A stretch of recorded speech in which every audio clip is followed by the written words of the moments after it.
For those who don't know, there may be a few in the audience who don't. What's the state of Penn Station at this point? There's no shortage of complaints about how Byzantine it is, how dilapidated it is. How in need of repair is this train station, Mark Niquette?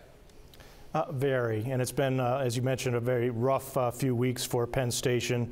There were train derailments in March and April that delayed passengers, and then last week there was foul-smelling water pouring through the ceiling in one of the ticketing areas from the plaza above, the tower above, and rainwater that came in on Friday flooded a couple of the tunnels.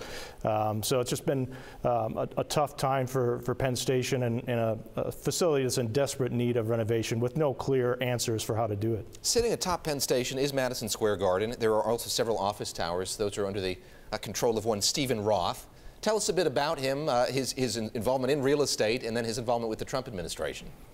Right, he's chairman of Vornado Realty Trust, which is the dominant property owner around Madison Square Garden and Penn Station. In fact, they're redeveloping some of that area right now, and the state chose a development team that includes Roth's company to develop the Farley Post Office across the street.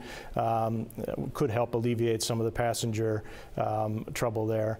And he's also been tapped by President Trump to help lead what he's calling an advisory council for the development of his trillion-dollar infrastructure plan.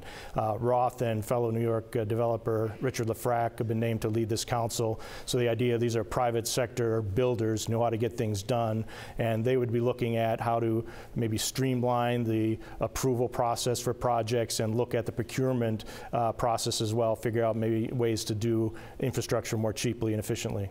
You look at whipping boys for those who advocate for more infrastructure improvement. Several are in New York City. LaGuardia is certainly one of them, Penn Station another. When you look at priorities for this administration, where does Penn Station rank?